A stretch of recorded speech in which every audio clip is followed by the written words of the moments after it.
Game Freak made Pokemon Z version. It just goes by a different name. And I'm not even making that up. Zillennials don't read, so they wouldn't know. Here's an interview with Junichi Masuda. Our interview touched on the upcoming Ruby and Sapphire remakes for the 3DS.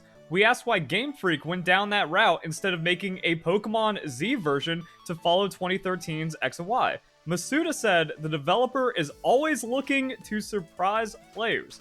For example, after Black and White we came out with a gray version, people would have been expecting that. Same thing with XY and having Z straight after, so we're always trying to surprise people. There's been a lot of demand from people to remake Ruby Sapphire on social media. Right now, really felt like a good time to do it, and instead of doing a direct sequel to XY, we're tying it together in unique ways.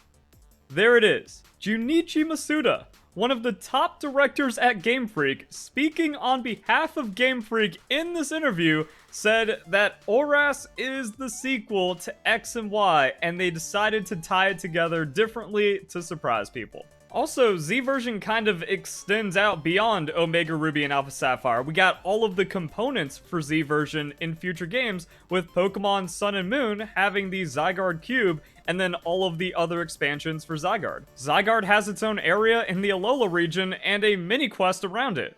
Congratulations, you've always had your Z version in Pokemon. Do you understand now what this means for your precious Generation 5 remakes? The Blueberry Academy is in the Unova region. The sheer amount of Generation 5 fan service that is present in the DLC rivals anything we've seen in Pokemon.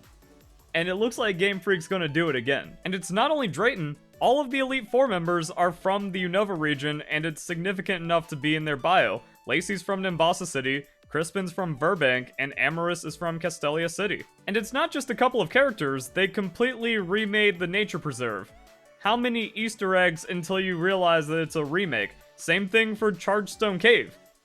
It's just Chargestone Cave again, but open world in Pokemon Scarlet and Violet. If there is going to be a Generation 5 remake, you've already seen half the region in this DLC. And the two new Pokemon we got that aren't legendary or Paradox Pokemon are directly related to the Unova region. Now, Archaludon is a lot more obvious because, yeah, it's just the bridge, but gotta remember that the Unova region is based off of New York, and we have a Big Apple Pokemon. Okay, maybe that last one is a stretch, but this is just straight up the Generation 5 DLC, and you can also catch Meloetta. Catching mythical Pokemon inside of Pokemon games is pretty rare, and this one even calls back to dialogue from Pokemon Black and White with the sepia-toned memories. It really looks like instead of making very predictable and expected Black and White remakes, they're tying it together in unique ways, with the DLC being very unique. Honestly, the Blueberry Academy being in the Unova region should be enough. There it is. There's your modern Unova Pokemon game. And come on, at this point you gotta admit, there's no rules. Pokemon Let's Go exists. We also got our Generation 4 remakes when expected. Except it wasn't. We got two main series Pokemon games just a few months apart that took on an entire region in two different ways. We could have gotten just Pokemon Legends Arceus, and I'm pretty sure almost everyone would have just accepted it as our Generation 4 remakes, but then we got a surprisingly faithful remake for just Diamond and Pearl version at the same time. So now we need to take into consideration whatever Ilka is cooking for potential new Pokemon games, and then Pokemon Legends is now its own main series, just like how Pokemon Let's Go is its own main series. And more, betcha didn't know, but Pokemon Let's Go Johto is still on the table. Another interview with Junichi Masuda. Does it suggest you have one eye on another Let's Go style game set in Johto? You know, maybe, if everyone enjoys playing these games. Well, Pokemon Let's Go has done incredibly well. By September 30th, 2023, total sales have reached over 15 million, which puts it as one of the highest selling Nintendo Switch games. Now, Tears of the Kingdom and some other games have bumped it out of the top 10, but it's still one of the best-selling games on Nintendo Switch, and also, when it came out, it was the fastest-selling Nintendo Switch title. Also, sales are going to be dampened because the very next year we got a new generation, and then we got remakes, and then we got another generation, and there's also DLC, so not really a lot of reason to go back to Pokemon Let's Go, but the game has been getting more and more favor as time has gone on. Unfortunately, the Pokemon community is just filled with toxic, hypocritical NPCs, but when they move on to the next thing to hate, then people look back and go, oh yeah, Pokemon Let's Go was actually, like, great. We've just seen this in the last couple of generations. Game Freak bad because they removed national decks. Then everyone gets caught cheating at Worlds. Game Freak bad for including national decks. And now I have to go back a game to get Urshifu. It's unfair that I have to play more than 20 hours of Pokemon to compete at the highest level. But at least Let's Go is finally getting its due, and people are realizing that Pokemon Legends Arceus is one of the worst Pokemon games ever now that we have real open world.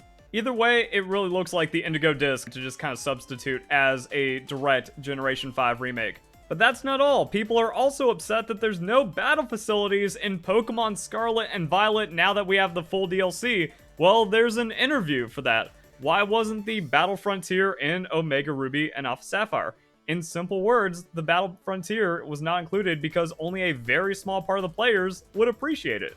Now, this also goes back to other interviews from Game Freak and Junichi Masuda, even going back to Generation 5, that Pokemon games have gotten easier because the audience has less time to play and is quicker to quit.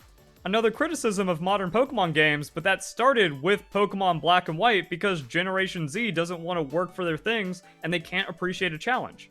Players get bored easily compared to the past and are not attracted by these challenging challenges. We see this with modern Pokemon content. No one has the patience to do a Nuzlocke anymore, so they just cheat in rare candies and remove all challenge and difficulty, which Game Freak even predicted in this interview for Omega Ruby and Alpha Sapphire. In Omega Ruby and Alpha Sapphire, we noticed a decrease in difficulty compared to previous games. Why this choice? Is there a feature planned in the future that will allow you to set the difficulty level like we saw in Black and White 2? We created a balanced game that was suitable for the times we live in now, in which everyone is very busy and other realities are present among young people. Through smartphones and other devices, you can access many games, so the time spent on a single game is much less than in the past. The player can therefore decide whether to continue the game after the main story, where the difficulty increases and there's many more difficult trainers and challenges to face. Everything people are complaining about with modern Pokemon has been explained almost a decade ago. And it also captures what I've been saying for over a decade. If you're playing Pokemon for the story and then complaining, you are just objectively wrong. The story is 5 to 10% of the game's content. If you want a challenge, a difficulty level setting like Pokemon Black and White doesn't add any challenge to the game. It's all artificial once you understand type matchups and just basic game sense. You can't inject difficulty into Pokemon because of how the game works. Almost no one is going to restart all of their progress just to play on a harder difficulty. Almost no one is going to waste their time in the Battle Frontier when you only need one battle facility to get all the BP for the in-game content. If you want a challenge, it's not in a Nuzlocke. It's in PvP. But the problem is, all of these babies can't handle training their Pokemon and battling other people, and they can't even handle the own challenges they've created, which again goes back to needing to cheat to beat Nuzlockes now. And that goes to another reason why I made this video, to show how detached the Pokemon community is from Pokemon. They don't understand that every decision is deliberate. Every removal has a reason that was created by the community. That Game Freak is responding to how people are responding to their games. And then this really weird thing happens where the vocal minority gets a lot of traction for being outraged at the thing no one played being removed. And the Pokemon community is so tunneled on getting premature Generation 5 remakes that they can't even realize they just got their Generation 5 remakes, and that also opens up a lot of other stuff for Pokemon in the future, but we only need to wait 2 months to kind of get an idea if Game Freak gives us a major reveal for Pokemon Day. So there you go, guys. The truth no one else will tell you about what's going on in Pokemon, because it's easier to lie and pander. Hope you guys enjoy the video. Hope you all have a nice day. Thank you very much for watching.